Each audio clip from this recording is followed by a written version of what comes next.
Welcome, Chiefs Kingdom. It is another beautiful day in Chiefs YouTube. I'm your host, Gary McKenzie. This is another episode of Gridiron Lines, and you may notice, hey, the screen looks a little different than it usually does. That's because I myself am a visual learner, and today we're going to learn about the new NFL kickoff rules. And since I'm a visual learner, I think you might be a visual learner. And if you can see what the alignment and the field is going to look like, it might help you understand the new kickoff rules a little better. Let me tell you, they're not the simplest to learn. This is my second attempt at recording this video because I got hung up on what the setup zone was. And we'll talk about that in a little bit with this video, but I want to start by saying, welcome to RGR Football. If you're new here, I work with Ryan, Dan, and Seth. Those gentlemen do a great job, particularly Ryan and Dan. They've really built RGR Football to be what it is today. We're trying to get to 30,000 subscribers. So if you could subscribe, I would really appreciate it. If you could like the video, I'd really appreciate it. I myself got brought on board because RGR Football grew enough. So I have nothing but thanks to offer everyone that watches these videos because you're the reason that I'm here doing this. And I truly stand on the shoulders of giants with Ryan and Dan. They do such a good job. I just play my little role. And my little role today is going to be talking about the new kickoff rules. And the genesis of this video, or the reason I'm doing this video, is because of this interview Dave Tobe had, where he was asked if he would do anything different personnel-wise regarding the new kickoff rules, and he brought up the fact that maybe he would use Justin Reed for kicking off, or maybe he would kick off with Luis Ruiz-Emmett. And I'm sure I mispronounced the name, but this got me thinking, what can the Chiefs do with these new kickoff rules? But first, everyone needs to understand what the rules are. That way we can all be on a level playing field, and then we can talk about strategy after that. So the one thing that's staying the same between last year and this year with the new kickoff rules is that the ball will be kicked off from the 35-yard line. That's pretty much the only thing that's staying the same. These rules are somewhat complicated, and it's probably going to take a handful of games before most NFL fans kind of have a full grasp on what is going on out there during the kickoff. But the ball will start at the 35, just like last year. That's the easy part. The next part has to do with the pre-kick alignment. So I want to talk about what's going on before the kick. And I'm going to go through this sort of like in a temporal fashion, based on time. First, the players get lined up, then the ball is kicked, the ball is in the air, then the ball hits the ground or it's touched, and I'll cover each of those little phases of the kickoff. But before the kick, the teams have to be aligned in a certain way. So once again, ball is kicked from the 35, just like always. Then the kicking team will have 10 players with their foot on the 40-yard line, the receiving team's 40-yard line. They have to have their foot on the receiving team's 40-yard line. If they do not, it will be an illegal formation. So the other 10 players that are not kicking the ball on the receiving team, foot on the 40-yard line, receiving team's 40-yard line. Now, that's pretty simple. The receiving team alignment gets a little more complex. So there is a zone from the 30 to the 35-yard line called the setup zone. So in this setup zone, there must be at least 9 players. You can have 10, but I'll talk about why that's not a good idea. So of those 9 players in this setup zone, between the 35 and the 30, 7 of them must have their foot on the 35-yard line. So you see these 7 circles, or O's, 7 O's. These 7 guys have their foot on the 35. So you have to have at least 7 players with their foot on the 35. You must have at least 9 players in this setup zone for the receiving team. So you can see these 9 O's. 7 got their foot on the line. The other 2 players can be off of the 35 but they have to be outside the hashes. So they can't be inside the hashes. If you're inside the hashes on the kickoff and you're on the receiving team, you have to have your foot on the 35 unless you're returning. And then you can be back off the 35 if you're outside the hashes. And you can have 2 or 3 players doing that.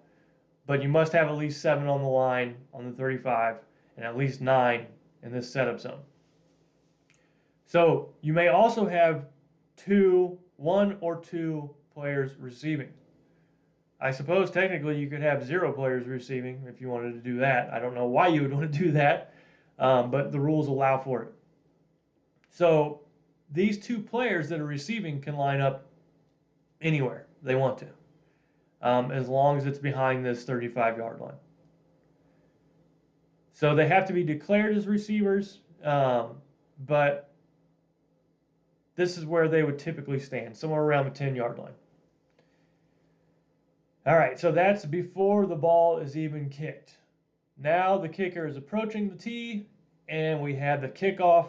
It's Thursday night, Chiefs versus Ravens. First kickoff with the new kickoff rules. What happens while the ball is in the air? So, while the ball is in the air, only a maximum of 3 players can move. That's the kicker and the 1 or 2 receivers. They can move while the ball is in the air. No one else can move.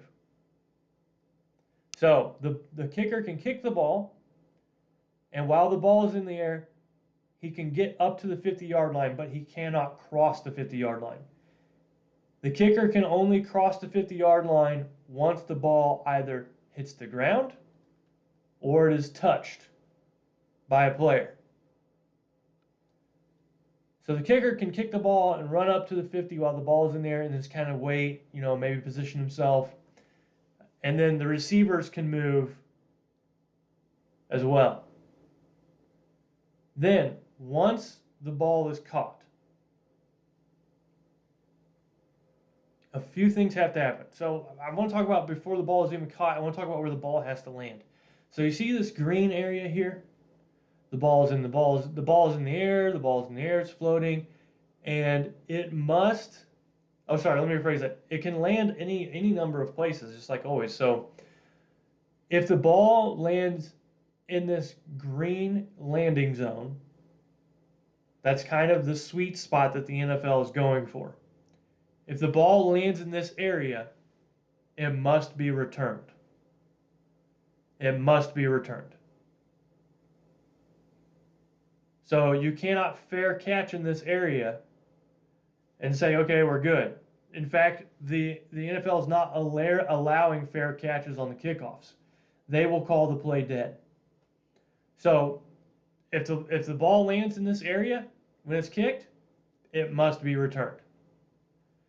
If the ball lands in the landing zone and rolls into the end zone, or rolls through the back of the end zone, and the receiving team chooses not to return it, so say if it's a really crazy kick and it lands over here in the corner and it rolls down here and it looks like bad news bears for the receiver to return it, they can choose not to return it. At that point in time, the whistle is blown and it's a touchback in the end zone.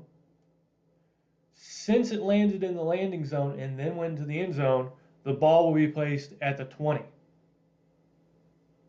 So those are the landing zone rules. If it lands in the landing zone, must be returned. If it lands in the landing zone, rolls into the end zone, rolls out of the back of the end zone, some reasons not returned after it goes in the end zone, it's a touchback and the ball is placed at the 20. If the ball is kicked into the end zone, like Harrison Butker does, where he kicks it all the way through the opposing team's uprights on the kickoff, then the ball will be placed at the 30. So you remember, it used to be if you kick the ball in the end zone, it's at the 25. Now it would be placed at the 30. So this is incentivizing teams to kick it in this landing zone and force more kickoff returns. And while we're on the subject, you can also see like the point of having these teams so close to each other is so that teams aren't running full speed at each other, players aren't running full speed at each other and just colliding during kickoffs. I think this makes the kickoff, I think these rule changes make the kickoff more exciting and are going to cause more teams to return the ball. I think the returns are going to be way up because you have really, if you don't want the team to return it, well, then you got to kick it in their end zone and they're going to spot the ball at the 30, which I'm not so sure that's the best idea. I think maybe the best idea is trying to play good defense when you kick the ball off. So we covered if the ball lands in the end zone. If the ball lands anywhere before the landing zone, so say it's really windy or something happens, the kicker slips, and the ball lands at the 25 or even the 21. In that case, then it's just like a kickoff out of bounds. It's a penalty, ball placed at the 40-yard line. So if the ball goes out of bounds or if it lands before the landing zone, then that's a penalty and the ball will be placed at the 40. So that's all the rules in terms of when the ball is in the air and where the ball lands. Okay, move back to player movement. So we talked that all these players here cannot move until the ball hits the ground or the ball is touched by a human. The kicker can move up to the 50. The receivers can move anywhere they want to be able to catch the ball. So, a couple more miscellaneous rules. We're almost done. The onside kick can only be used in the fourth quarter now, and it must be declared. From there, the same onside kick rules will apply. So all of these players will move back up to where they used to be prior to 2024 when there's an onside kick, and the same rules apply. The next miscellaneous rule I want to talk about is if there's a penalty on the extra point or some penalty is accessed prior to the kickoff, nobody moves except for the kicker. So if it's a 10-yard penalty, the kicker will move from the 35 to their own 25. All these players here will not move. Just the kicker, just the placement of the ball. And then another miscellaneous rule, if the wind is blowing really hard and the ball falls off the tee twice, then the kicker can use a kicking stand, kicking stick, whatever you want to call it, and then the nearest ref will pick up that stick off the field after it's kicked. So those are the rules. And just generally speaking, I'm really glad the Chiefs have Dave Toub, because just looking at this, there's so many things you can do. And I would not be surprised if we see a lot of teams utilize these two players here in creative ways to try to get the ball downfield. And so I think we'll see a lot of kick returners that have a decent arm. So I think that Kadarius Toney would actually be a pretty good role for one of these kick returner spots. And the reason I say that is because the way this is set up, it kind of lends itself to maybe some reverses, some cross-field throws. Think the Music City Miracle. It just opens itself to some interesting possibilities, especially if you can't move until the player catches the ball. So the best kickers in this setup, you're going to want them to kick the ball between the 10 and the 0-yard line. That's not easy, but I think with enough practice they can get pretty good at it. But with these players being so close together, I think this is going to bring a lot more excitement to the NFL kickoff. There's going to be a lot more kickoff returns for touchdowns next year. And there's also going to be a lot more cases where a team, starts their drive from their own, 15-yard line. Now, regarding Dave Toub's comments about using Justin Reed or Luis Rios-Zammit for kickoff responsibilities, I really like that idea with this setup. I particularly like Justin Reed in this role. The reason I say that is that Justin Reed, probably if he gave it all he got, if he gave it all he had, he's landing in this landing zone almost every time. Hang time on your kickoff doesn't matter because people can't move until the ball hits the ground or it's touched by a receiving team player anyways. So I really like the idea of Justin Reed kicking the ball, getting here at the 50, and then playing safety, which he's always done. He's a really good safety. He knows how to play safety, and he would do a much better job at that than Harrison Butker would. So I really like the idea of trying Justin Reed in this case. I'm also kind of a fan of the idea of kicking the ball out of the end zone and just putting it on the 30. Yes, it's 5 yards of worse field position, but I think that might be a good sacrifice, a good trade-off if the team has really good receivers, really good return men. Now, the Chiefs in this case, defensively, as far as being a kicking team, I'm in favor of what Dave Toub said, toying around with the idea of using Justin Reed back here. Luis Rees-Zammit, I'm not as comfortable with that because I have not seen him tackle an NFL player yet, but I've seen Justin Reed do it, and he's pretty dang good at playing that safety role. There's going to be a lot of congestion here, in between the 40 and 35. Whenever the kick finally hits the ground or it's touched, I wouldn't be surprised if a lot of teams angle for this corner down here or this corner up here on their kickoffs, try to funnel everything up here. I think that would be maybe the safer way than kicking it down the middle, because that gives these two receivers a lot of chances to do stuff that you might not want them to do in terms of laterals or handoffs, whatever it is they want to do back here. I really like the idea of having the kick up in the corners if the Chiefs are on defense, if they're the kicking team. In terms of receiving, like I said, I think this puts some interesting opportunities for the Chiefs, and I think that teams are going to test the Chiefs here. And they're going to test the Chiefs here because they would rather see them return a kick than have Patrick Mahomes have the ball in his hands.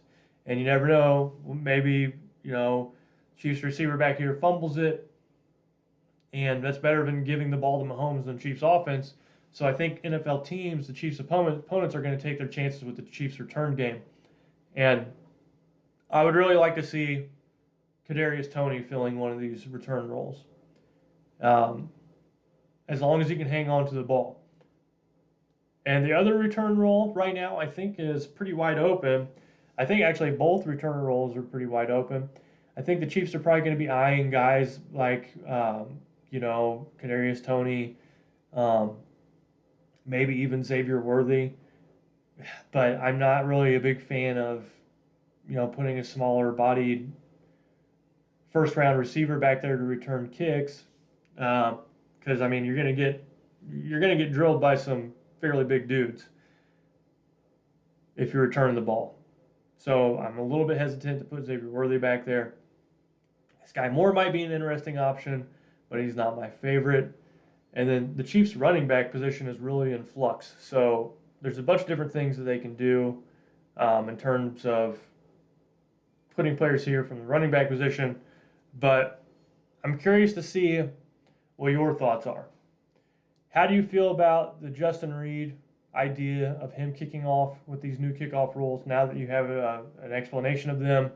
And then who do you want to see the Chiefs put in a returner? I'm kind of at a loss for words. There's a few wide receivers that I think might be okay.